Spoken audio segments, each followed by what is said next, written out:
Hi, I'm James from pixelrefresh.com, and today I'm going to be looking at one of my favourite controllers of all time, the SEGA Mega Drive. But why the SEGA Mega Drive controller? Why is it this I've focused on? It's just a nice, simple controller. I want to basically clean a nice, simple controller for use on one of my favourite, if not the favourite of mine, consoles, the SEGA Mega Drive, or if you're from North America, the SEGA Genesis. The reason this became a thing was on my original Mega Drive, which I own, I had to buy controllers, so I got some modern versions of it, and they feel nice, but the originals just have a certain tactile feel to it that I don't get on the newer ones. It's soft, almost luxurious. Okay, maybe luxurious is a bit too far, but it's just, even though it's plastic, it just feels really nice. And I've not tried any modern pad that feels as nice as the original Mega Drive controller. With anything retro tech, whether it's something you've owned since the day it was first released, or you've purchased it off eBay or wherever you may have got it, the chances are it'll arrive in a terrible state. There'll be dust, there'll be muck, there'll be sweat, and goodness knows what else. But this is the thing you're going to be touching all the time. So we want to make sure it's nice to use, don't we? So I thought we'd do a little quick video on just cleaning one of these SEGA Mega Drive controllers. They are super straightforward, very few buttons to worry about. There's no fancy triggers, there's no vibration motor inside. It's just a nice quality basic pad to use.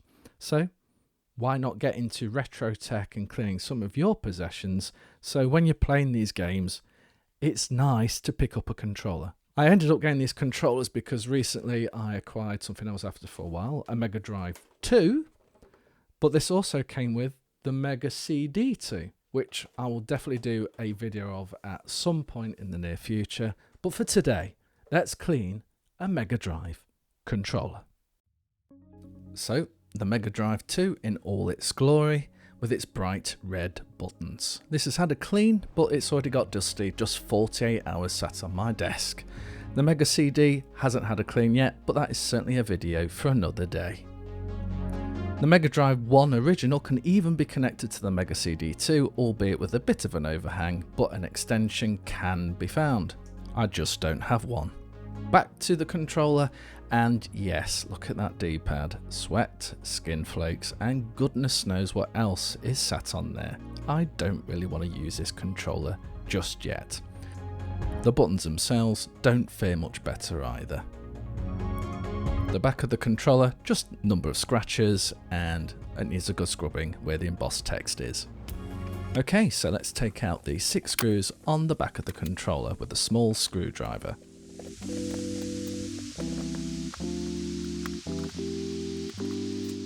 Now we see the board of the controller for the first time, and the cable with its intriguing path just to reduce the strain if it ever got caught somehow. So let's remove the little bit of cable and the board, and on the front of the board, do you know, that doesn't actually look bad at all. Yeah, there's a little bit of dust that's slipped through, or whatever else you want to imagine, but let's just remove these little pads, and yeah, I'm happy with that. Probably a quick clean with some IPA. No dramas there. Onto the rest of the controller, and it's just a matter of removing the pads, the buttons, the start button, and the D-pad. The D-pad having a screw that needs removing first.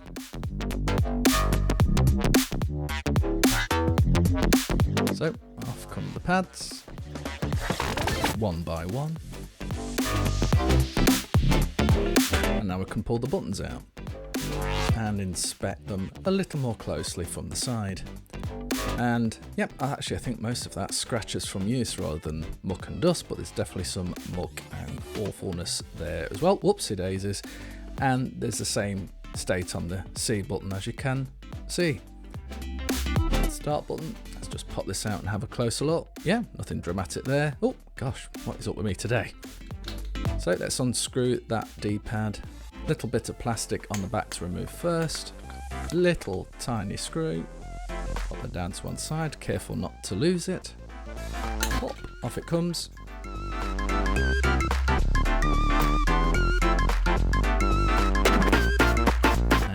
there's the D-pad. Let's have a closer look at this. Sorry folks, but yeah, just as mucky close up, but not terrible. But still, I don't want to use this for my Sega Mega Drive in this state. Let's give it a good clean. With all the parts laid out, ready to go, let's get to the important part.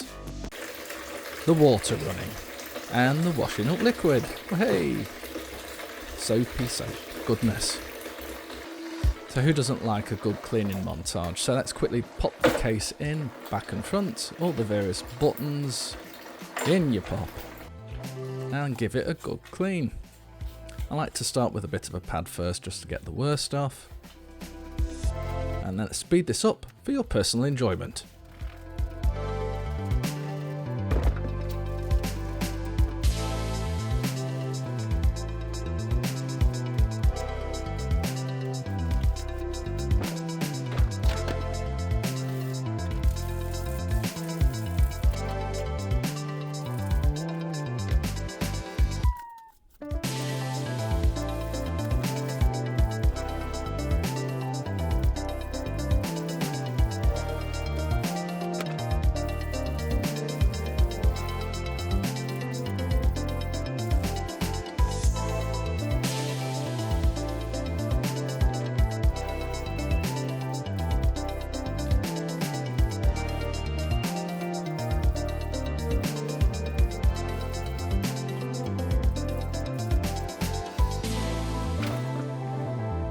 Now time for a bit of a rinse.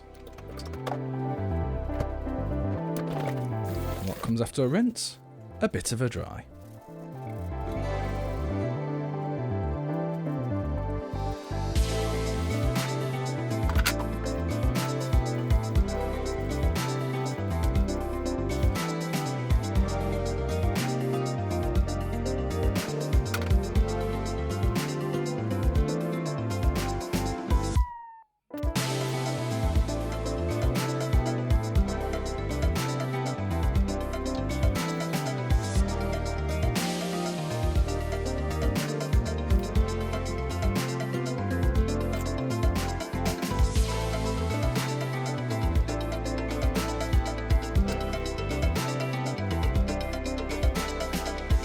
Time to put the controller back together again.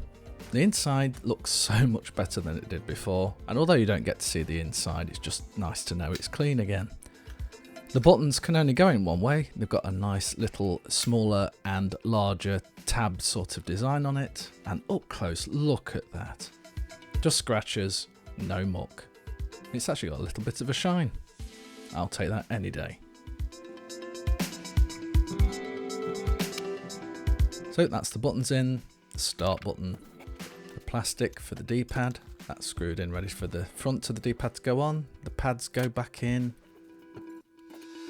the board, the twisty cable, can be a bit fiddly, try and get it exactly as it was before, and the back goes on, the 6 screws,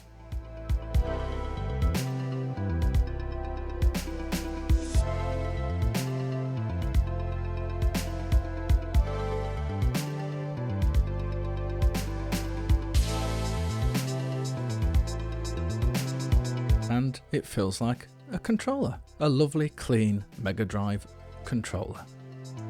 So that's it, the Sega Mega Drive controller, nice and clean. There are a number of scratches and marks still on the controller, showing its age for sure. If you have any tips for how we might reduce the appearance of those, let me know in the comments. So the proof is in the pudding, does it work still? And up, down, right, left. Yeah, looks good there. Start. A, B, C. Yeah, looks all good to me.